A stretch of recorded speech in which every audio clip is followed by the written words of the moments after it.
Buenos días. El presente vídeo es con el propósito de cumplir con el reto 1 correspondiente al módulo Derecho Procesal Penal. Mi nombre es Lorenzo Gutiérrez Jiménez. Mi número de matrícula es 220-286. La universidad es Universidad Virtual del Estado de Guanajuato y el módulo es Derecho Procesal Penal. El reto a cumplir es: ¿cuáles fueron los antecedentes latinoamericanos de la Reforma Constitucional Mexicana? La fecha de elaboración es 22 de abril del 2024. Como parte del desarrollo, se me pide responder las siguientes preguntas después de haber leído previamente una lección del libro Revolución en el Proceso Penal Latinoamericano, Difusión de Ideas Legales desde la Periferia, Centro de Estudio de Justicia de las Américas, del autor Máximo Langer. La primera pregunta en cuestión es: ¿a qué se refiere el autor cuando afirma que las reformas en materia de justicia penal se difundieron desde la periferia? Primeramente, el autor aclara que un rasgo original de esta ola de reformas procesales penales es que su modelo de difusión de ideas difiere de los modelos presentados, los cuales han analizado cómo las leyes, normas y políticas públicas normalmente se difunden desde el centro a la periferia, esto es, de países desarrollados a países en desarrollo, o como resultado exclusivo de las dinámicas domésticas de los países adoptantes de las reglas, normas o políticas públicas.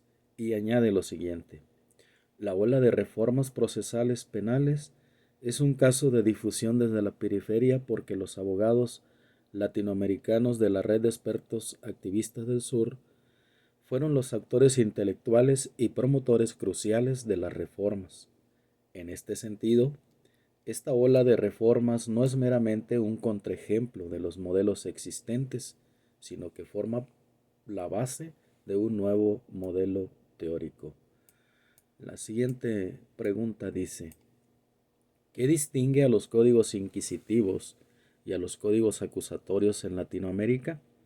Según el autor, acusatorio se referirá a procesos penales que son orales y públicos y proveen al Ministerio Fiscal, a la víctima y al imputado de un número de mecanismos para resolver el caso sin tener que ir a juicio.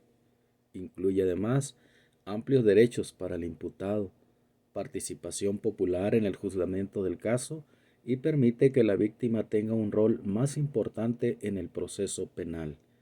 El Código Inquisitivo, por otra parte, se referirá a procesos penales que presentan los rasgos opuestos.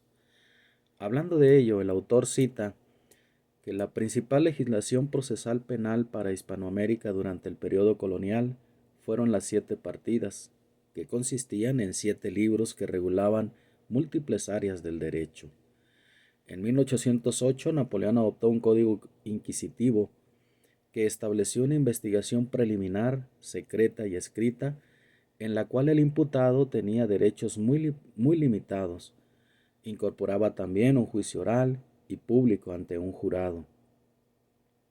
Las élites latinoamericanas también conocían el proyecto de código para el estado de Luisiana de Edward Livingston, que también combinaba elementos de los derechos continental europeo y anglosajón e incluían un jurado.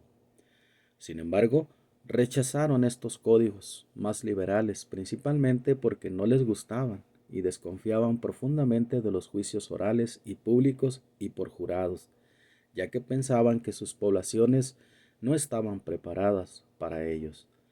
Los procesos penales que las jóvenes repúblicas independientes adoptaron generalmente siguieron el modelo inquisitivo, creado por la Iglesia Católica y las monarquías absolutas, que habían prevalecido en Europa continental e Hispanoamérica entre los siglos XIII y XIV. Los nuevos códigos no siguieron los códigos inquisitivos originales, en tanto no autorizaron el uso de la tortura para obtener confesiones y limitaron el uso del sistema de prueba legal. Sin embargo, los principales rasgos de un típico código procesal penal latinoamericano siguió el modelo inquisitivo, el cual fue dividido primeramente en dos fases principales: la fase de investigación preliminar, usualmente llamada sumario o instrucción, y la fase de juzgamiento y determinación de la pena, usualmente llamada plenario o juicio. Ambas fases eran escritas. De hecho, la columna vertebral de este proceso era el expediente que la policía y el juez de instrucción compilaban. Contenía toda la actividad procesal desde el comienzo del proceso, incluyendo la prueba, que el juez evaluaba en la fase de juzgamiento. Bajo estos códigos inquisitivos, un juez estaba a cargo de la investigación preliminar. Tenía al mismo tiempo un rol de investigación y juzgamiento durante esa etapa.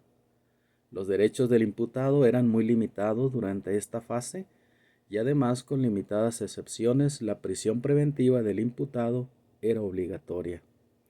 Finalmente, el mismo juez estaba a cargo de las fases de investigación preliminar y juzgamiento. La fase de juzgamiento era de naturaleza más acusatoria.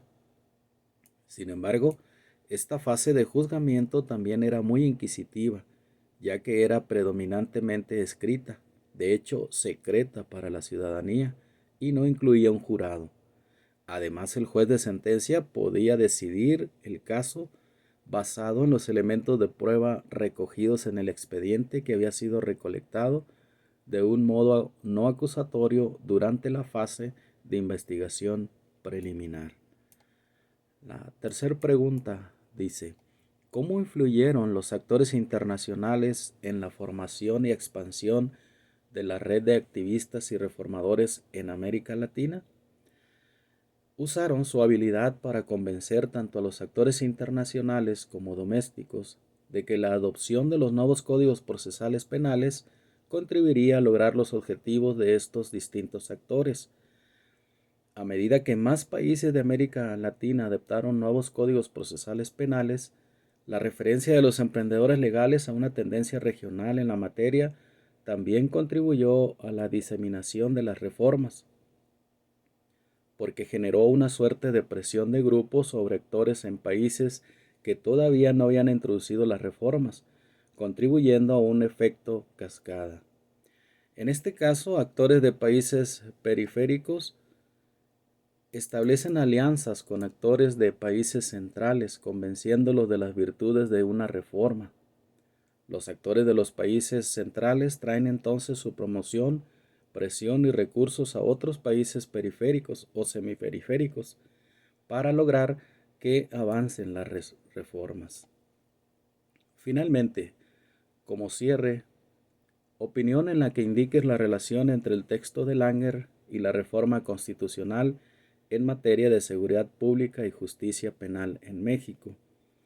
La relación existente es que las reformas constitucionales de México en materia de seguridad pública y justicia penal están relacionadas o forman parte de la periferia como todos los demás países latinoamericanos. Las reformas constitucionales son parte de lo que se está haciendo en muchos países del sur en contra del modelo inquisitivo. Por ello, se tuvo que adoptar en México un modelo sistémico en pro de respetar los derechos humanos de sus ciudadanos. Esto sería todo. Gracias.